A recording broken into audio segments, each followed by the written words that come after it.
I am here with Jacob Sokolowski, Outreach Coordinator for the Office of the Supervisor of Elections for Miami-Dade County. He's going to talk to us a little bit about elections in general, how they're organized, what role the federal, state, and local governments play in elections, and what the role and what the job of an Office of a Supervisor of Elections is. Hi everybody, I'm happy to be here. So essentially we're going to start at the very bottom level, which is going to be, the municipal elections. So in each county in the state of Florida, you have your municipalities like the city of Miami or West Miami or Hialeah. So those cities themselves do not actually run their own elections. The only process they do is candidate qualifying for those city elections themselves. Now, who runs the election in each county is the Office of the Supervisor of Elections. We are a constitutional office, meaning we're separate from county governments, and we're directly under the purview of the Secretary of State's office of the state of Florida. So that would mean you have the governor, you have the lieutenant governor, and to the side you have the Florida Department of State. So the person in charge of that department, the Secretary of State, is the person ultimately each county supervisor of elections reports to. Now, what do we do in the office? Well, we have a variety of different functions that we do, from securing and running the tabulators, those are the machines that count the ballots, to getting all of the poll workers, those are the people that help you whenever you go in and you vote. They help you, they give you the right ballot style based on where you live, and they make sure that it's a smooth and quick and easy process when you're voting.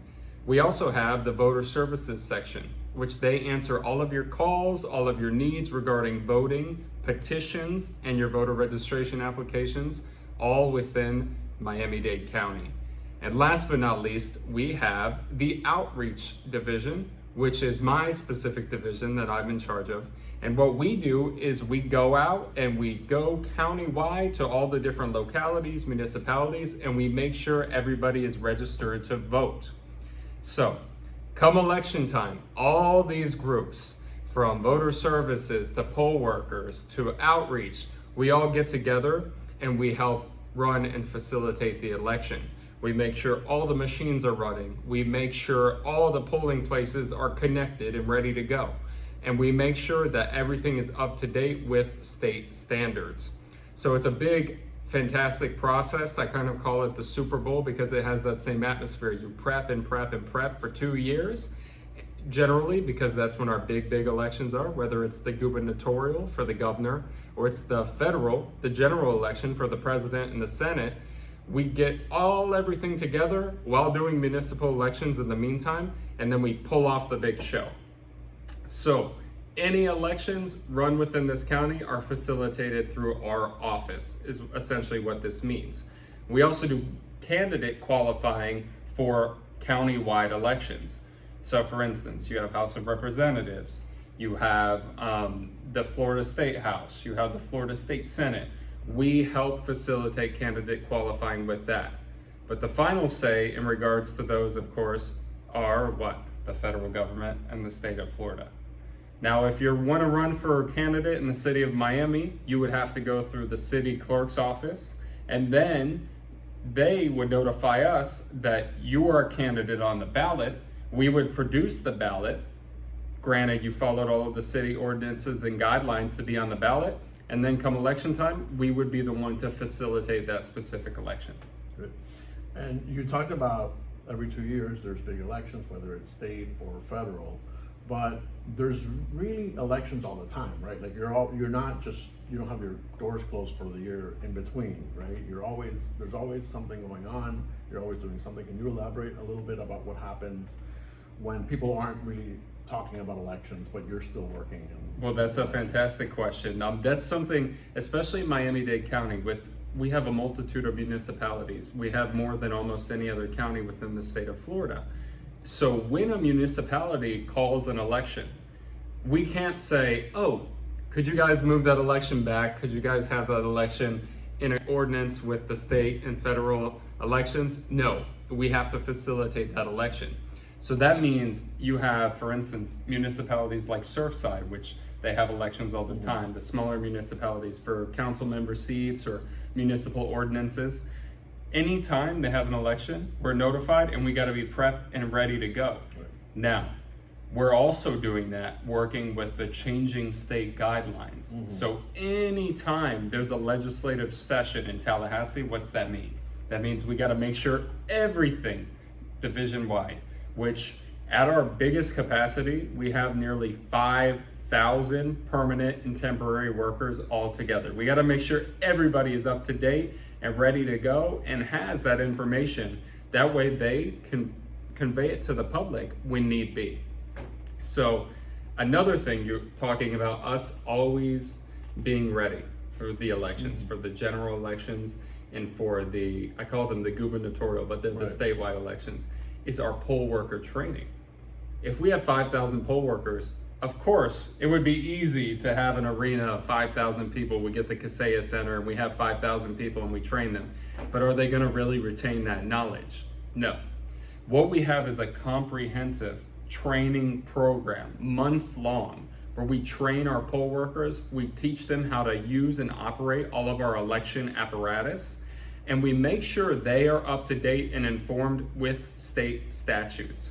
So as you can guess, those classes are about 20 to 40 people large, and think about it, you have 5,000 overall. So that's a massive process that takes half a year.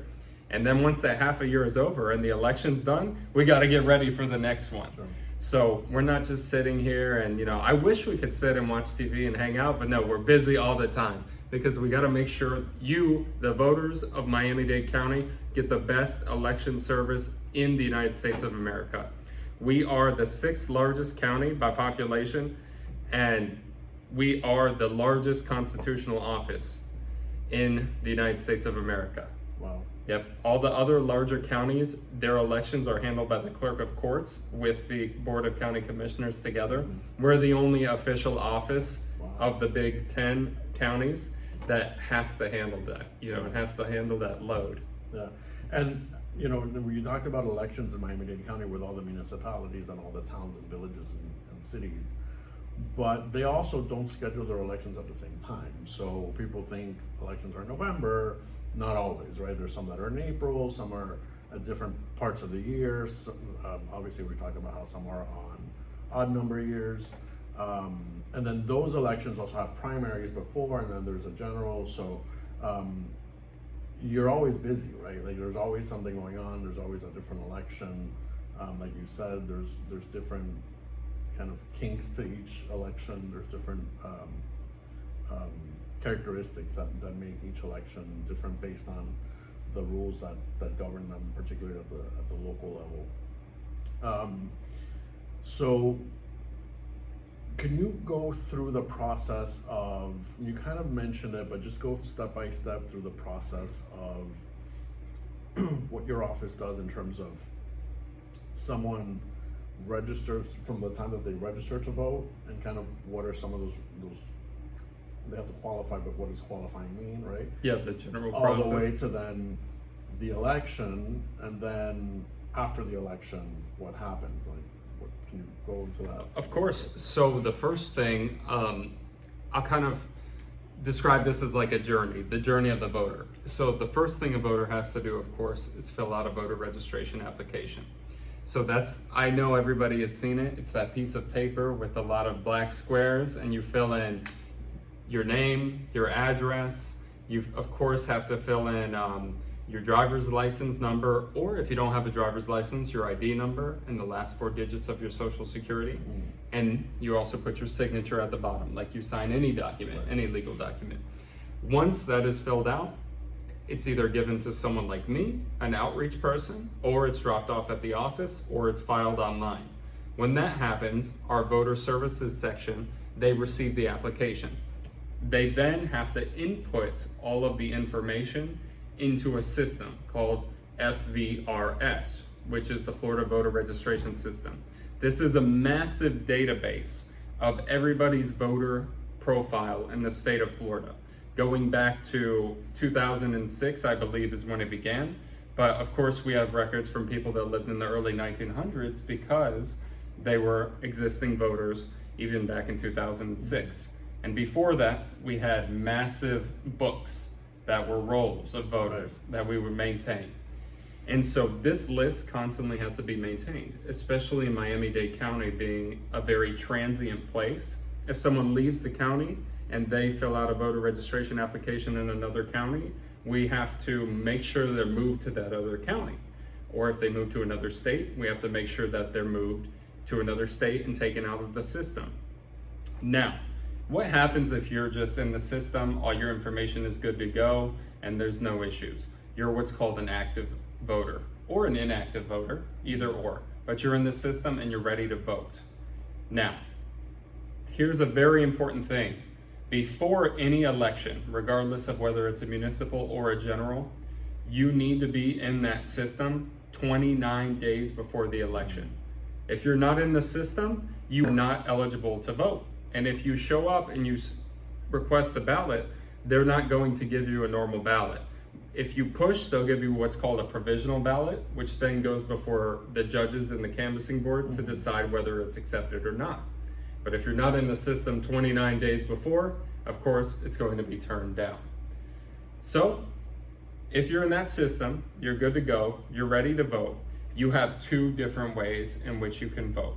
You can either, actually 3 different ways you can vote. You can either vote in person, you can vote by mail, or you can early vote. Now, would you want me to break down each of them? Sure, go ahead. So if you vote in person, that's of course is going to be on election day. You, once you've registered to vote, will receive a voter information card in the mail. It's a blue and white card, it's about yay big, and it's gonna have a bunch of information on it. It's gonna look like hieroglyphics at first. What that information is it's going to tell you the precinct that you need to go to. Now, why is this important? Because that precinct is where you must report to if you choose to vote on election day. If you go to any other precinct, you're not going to be eligible to vote in that precinct. You have to go to your assigned one. Okay. The other way you could vote is you can vote by mail, which you can do so by filling out a vote by mail request form. It's a real simple paper. Generally, we pair them together with the voter registration applications, but there's a caveat.